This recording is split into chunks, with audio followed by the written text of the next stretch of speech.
Coming up on this Tuesday edition of Newsline at Noon, Korea's current account stays in the black for the 20th consecutive month in September, as many economists upwardly revise their 2013 growth forecast for the nation. In the face of intense pressure from its European allies, the White House admits oversight of its intelligence-gathering activities needs to be strengthened to better ensure the protection of privacy. Plus, recent satellite pictures show North Korea is improving facilities for launching larger rockets and new mobile missiles. These stories and more on Newsline at Noon.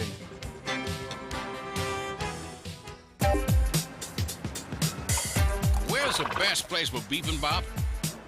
Les Jeux Olympiques d'hiver se dérouleront-ils à Pyeongchang? هل أنتم حقاً سابع أكبر مصدر في العالم؟ この歌手は誰ですか？你好，最近哪部电视剧的人气最旺？ Korea is attracting interest from around the world. The more you know, the more you want to know. Dynamic Korea.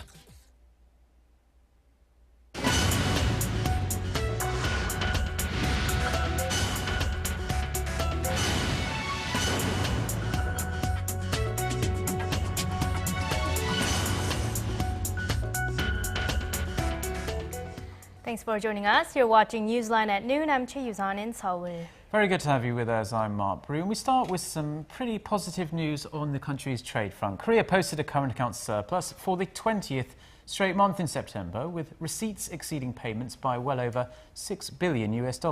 Economists are also upwardly revising their forecast for the Korean economy. Our Hwang Jie has the details.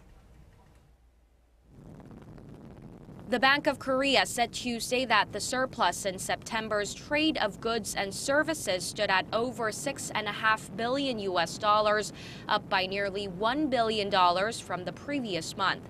This is the 20th straight month for Korea to post a current account surplus, reflecting reduced working days for September when factories were closed for several days to mark Chuseok, or Korea's Thanksgiving holidays. Exports of goods fell 2.7% from a year earlier to $46 billion, while imports dropped 3.5% to $40 billion. The service account, which includes tourism and shipping, also totaled to a surplus of around $870 million in September, following a surplus of $100 million in the previous month. With signs that both exports and domestic spending will improve in coming months, local and foreign brokerage houses are raising their projections for the Korean economy for this year and next year. Japanese firm Nomura has revised up its 2013 growth outlook for Korea to 2.9% from its earlier forecast of 2.7%. It maintains its 4% growth projection for next year, the most optimistic forecast among major brokerage houses. Samsung Securities has also raised its growth outlook by 0.4 percentage points for this year and by 0.3 percentage points for next year. The move by brokerage houses came after the Bank of Korea said last week that the nation's gross domestic product rose 3.3% in the third quarter of this year from a year earlier, the fastest pace of expansion in nearly 2 years. Hwang Jie, Arirang News. As you might expect, given the sheer number of people with debt here in Korea, the government's debt relief program, dubbed the National Happiness Fund, has been extremely popular since its launch earlier this year. Officials say they expect the total number of beneficiaries to top 600,000 by the end of the year. Our Kim Young-gil has more. President Park Geun-hye's National Debt Relief Program, the National Happiness Fund, is aimed at helping low-income debtors handle their loan repayments. The fund helps households behind on their loan repayments to write off up to 70% of their debts and pay back the rest over a period of 10 years.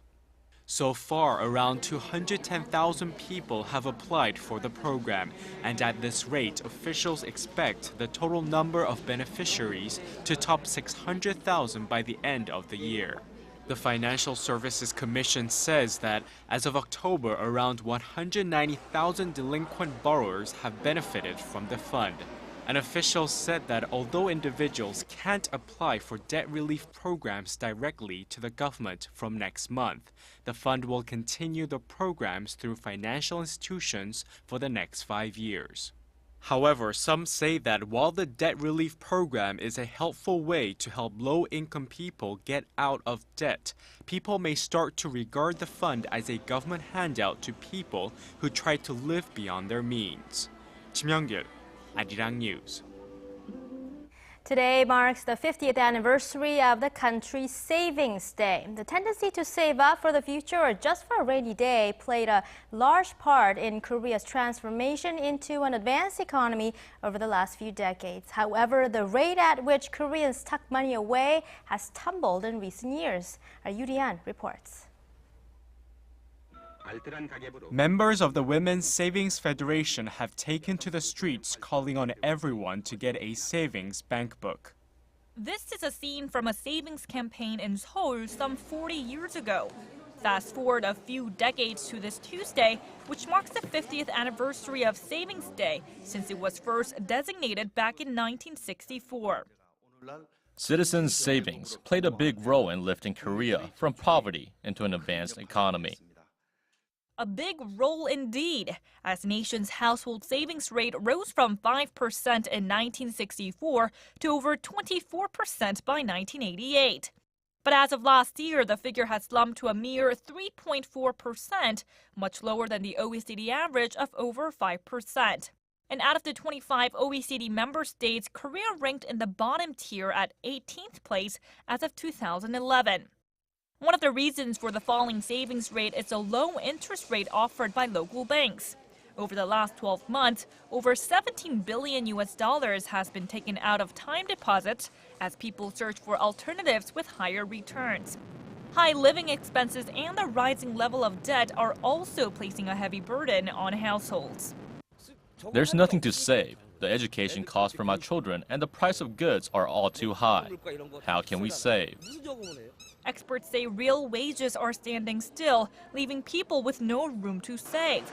Businesses, on the other hand, are having an easier time. Ever since the global financial crisis, households' real wages have remained stagnant, while businesses' income has been rapidly increasing. Given the rapidly aging population, experts warn the low savings rate could place a heavy burden on the nation in the years to come. Yoo-rian, Arirang News. A U.S. think tank says North Korea appears to be building several new facilities at its Dongchangri launch site, from which it fired a long-range rocket last December.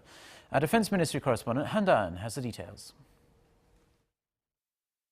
Is North Korea trying to fire larger rockets and newer mobile missiles? Recent satellite imagery shows the reclusive regime is undertaking a major construction project at its Dongchangri launch site, its main missile launch site located on the northwestern coast, possibly to accommodate larger rockets. The U.S. Korea Institute at Johns Hopkins School of Advanced International Studies says that based on its analysis of the satellite imagery, it has spotted another new mobile launch pad, in addition to one it first identified in August. While the launch tower from which Pyongyang fired off its long-range Unha-3 rocket last December is being upgraded. New roads and bridges are also being built that connect the new launch pad to the launch tower. Pointing out that the new roads appear much wider and sturdier than existing ones, the Institute suggests that the roads may be used to support heavier vehicles, such as transporter-erector launchers for mobile missiles. The Institute predicts the North will complete the construction project by the middle of next year. But it also warns that the communist state could be ready to launch additional rockets at any given time, as construction on the new launch pad has the potential to be completed very soon. Han Da-eun, Arirang News. South Korea, China and the United States are stepping up efforts to bring about a diplomatic solution to the North Korean nuclear issue. China's top nuclear envoy Wu Da-wei is in Washington to discuss the matter with his U.S. counterpart Glyn Davis, while South Korean envoy Jo Tae-yong is scheduled to meet with Wu and Davis separately next month. The negotiators of the three countries are reportedly drawing up a roadmap in which Pyongyang's suspension of nuclear activities and missile testing would lead to the resumption of six-way dialogue that also includes Japan and Russia. Beijing had previously wanted talks to resume first, in contrast to Seoul and Washington's demand for pre-dialogue commitment from Pyongyang. The United States says it's up to the Japanese government and the people to decide on the defense capacity of Japan's self-defense forces. That was the US State Department response to the Seoul-based Yonhap News Agency's question on Tokyo's push for the right to collective self-defense and how the issue is raising concerns in the region. The department then said Washington closely communicates with Japan on the two allies' military role and responsibility to maintain a posture for the peace and stability of Japan and its surrounding region. Last month, US Secretary of Defense Chuck Hagel is reported to have expressed support for Japan's right to collective self-defense, which allows Tokyo to respond when an ally comes under attack.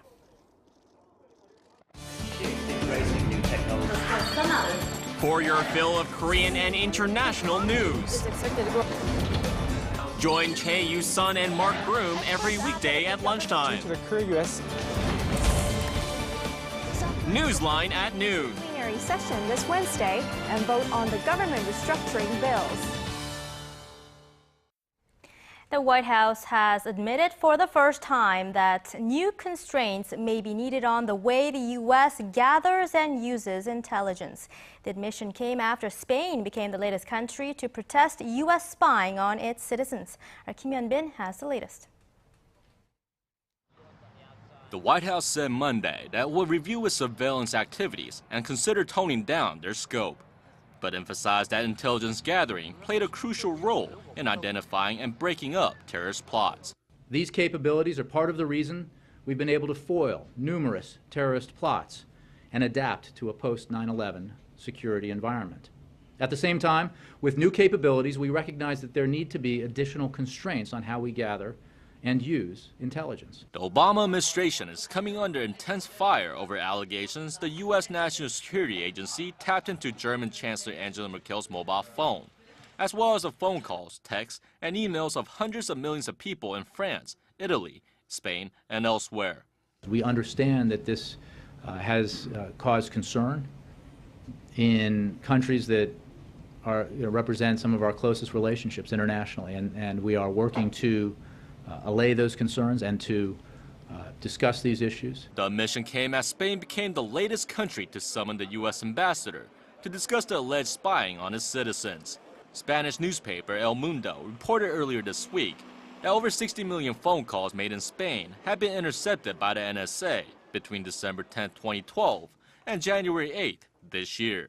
The Italian Daily also reported Monday that the NSA has spied on over 46 million of its citizens' phone calls and communications over a similar period.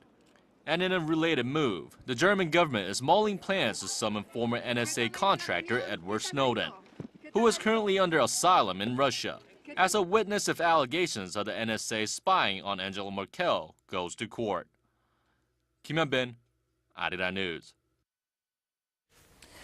A suspected U.S. drone strike in southern Somalia has reportedly killed two senior al-Shabaab commanders.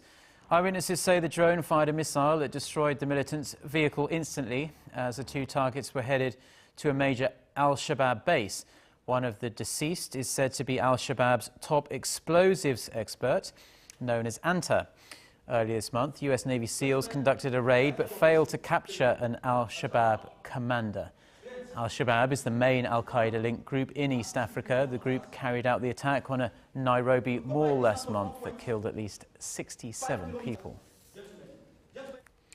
UN Secretary-General Ban Ki-moon says Syria is on schedule to meet a looming deadline to destroy its chemical weapons production equipment. In a report to the UN Security Council obtained by AFP, Ban said the functional destruction of Syria's declared capacity is expected to be completed as planned by this Friday, November 1st. Ban added that Syrian officials have extended constructive and consistent cooperation to the inspectors. The international watchdog overseeing the process has been to all but 2 of the 23 sites declared by the Syrian government. The UN chief said the inspectors would go to the last sites as soon as conditions permit. The UN is operating to a strict timeline that aims to destroy Syria's lethal stockpile by mid-2014. One of the most powerful storms to batter northern Europe in years has killed at least 13 people. It also left hundreds of thousands of homes without power and caused travel chaos on Monday. Most of the victims were reported to have been crushed by falling trees from record gusts of almost 200 kilometers per hour. Hurricane-force gusts also flooded low-lying areas, with many train companies suspending early morning services because of fears for passenger safety, debris on railway lines, and damage to infrastructure. Hundreds of flights were also canceled. 5 people died and dozens were injured Monday after a car crashed into a crowd in China's Tiananmen Square. Officials say a jeep veered off the road, plowed into pedestrians, and caught fire in one of China's most crowded tourist attractions and the famed site of pro-democracy protests. 3 people in the car died, along with a Filipino female tourist and a Chinese male tourist. Of the 38 injured, 3 were tourists from the Philippines and 1 was from Japan. Chinese authorities are investigating whether the accident was a protest, terror attack, or just a plain car crash. Samsung Electronics continued to dominate the global smartphone market in the third quarter, posting yet another record number of shipments. Independent research firm Strategy Analytics said Samsung's third quarter shipments rose by 12 million units from the previous quarter to 88.4 million on solid demand for its new Galaxy Note 3 and Galaxy Y models. The research firm added Samsung's market share also surged to a record 35.2% in the third quarter, meaning that more than 1 in every 3 smartphones sold worldwide was a Samsung. Meanwhile, Apple has posted a fourth quarter profit of $7.5 billion, outstripping analysts' expectations, but still down for the third consecutive quarter. The company said iPhone sales surged 26% to 33.8 million in the last financial quarter to the end of September. The latest results include the first few days. The newest iPhones, the iPhone 5C and 5S, made their appearance on the shelves in September. The iPhone is responsible for almost 2/3 of Apple's profits, making it the world's most profitable product. Marriage in Korea is moving away from long-held traditions and making room for new trends. Our Kim Min-ji tells us how there's been a shift in the preferred month for marriage and how more couples are breaking away from the tradition of the husband being older than his wife. Our Kim Min-ji has more. Marriage is changing in Korea. October has become the most favored month for tying the knot. According to new data from Statistics Korea on Tuesday, of the roughly 4.2 million couples who married in the years between 2000 and 2012, more than 38,000 of them tied the knot in October. November was the second most popular month for marriage. Experts said the couples are choosing to marry in the fall because of the cooler weather and because they want to get married before they get a year older, which, according to tradition, happens with the start of the Lunar New Year. May, which has long been acknowledged as the month of weddings in Korea, came in third with over 34,000, while the summer months were the least favored. Another new trend on the marriage front is that many couples are breaking away from the Korean tradition of women marrying older men, or vice versa. Statistics Korea attributed this trend to the rise of women in the workforce and their increasing social status. For first marriages, the number of couples in which the husband was older than his spouse came to about 68% last year, dropping from 74% in 2002. In the same period, the number of married couples in which the woman was older than her spouse was 15.6%, an increase of 4%. The data also showed that couples are delaying the age at which they get married, which has risen over the past 20 years. In 1990, men were marrying at age 28 and women at 25. Last year, men got married at an average age of 32, while women chose to tie the knot at 29. Kim Min-ji, Arirang News. Korea is celebrating its cultural and historical link through Asia with a three-day festival themed the Humanities on the Silk Road, then and now. Our cultural correspondent Park Ji-won filed this report from the southern city of Gyeongju. The World Humanities Culture Festival kicked off on Monday in the ancient city of Gyeongju with a group of world-class scholars and students in attendance. Under the theme of the Humanities on the Silk Road, then and now, the three-day festival is an extension of the Istanbul Gyeongju World Culture Expo held in Istanbul, Turkey last month. Asia is home to diverse cultures, and each region has engaged in cultural exchange with the others. The study of the Silk Road is about such exchanges, and the history of Korea is closely linked to the Silk Road. I will lecture on the cultural exchanges between Korea and the Silk Road countries, focusing on exchanges involving both people and products.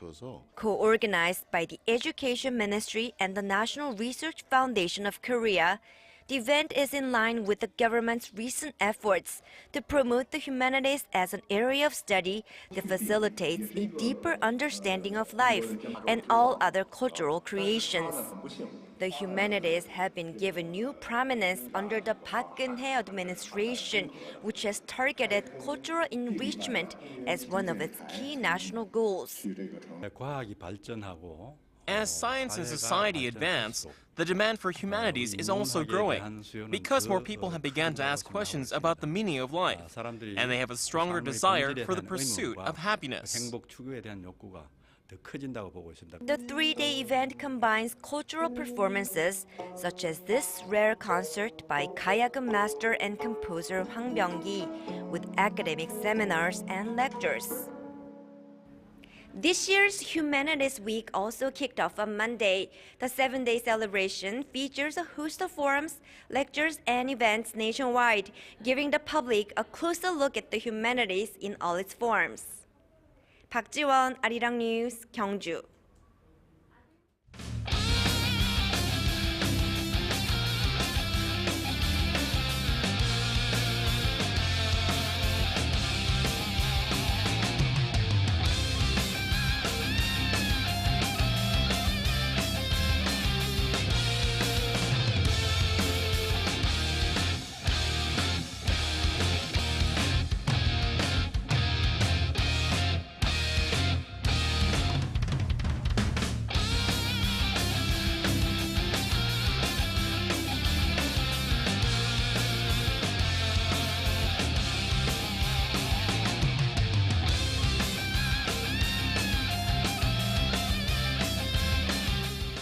Why don't we now check on the weather with our Lee Ji-yeon standing by at the Weather Center. Hello to you, Ji-yeon. Well, good afternoon, Mark and Yusa. Now we are being affected by the smoke from China, which has been choked by smoke for more than a week now.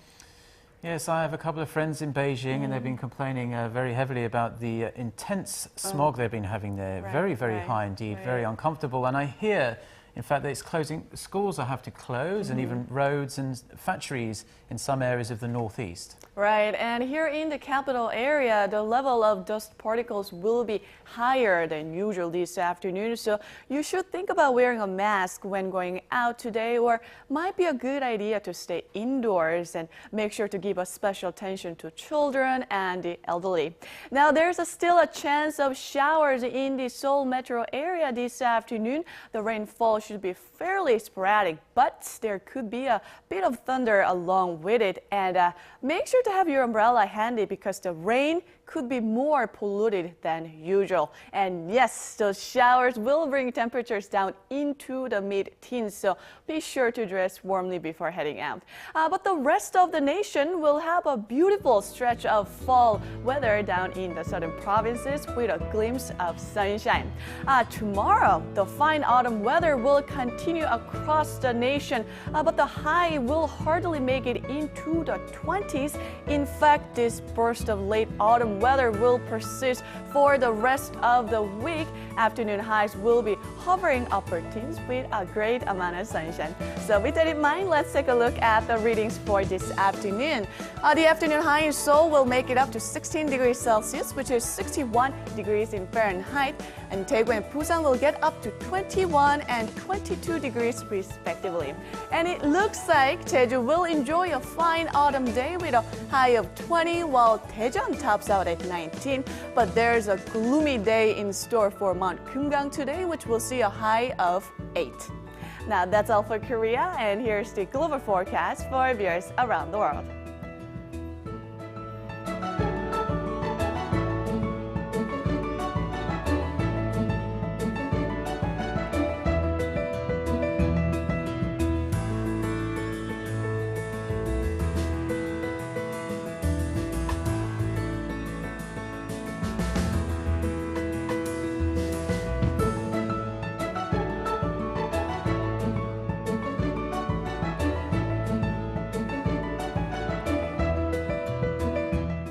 That's all for me today. Hope you have a great rest of the day. And now let's send it back to Mark and Yusan in the studio. Well, thank you very much, Jiyeon, for your wonderful weather report there. And that's pretty much all from us now. But you can always catch up with what's been happening on our website, which can be found at arirang.co.kr/news. Thank you for watching, and do stay with Arirang TV for more on the day's headlines.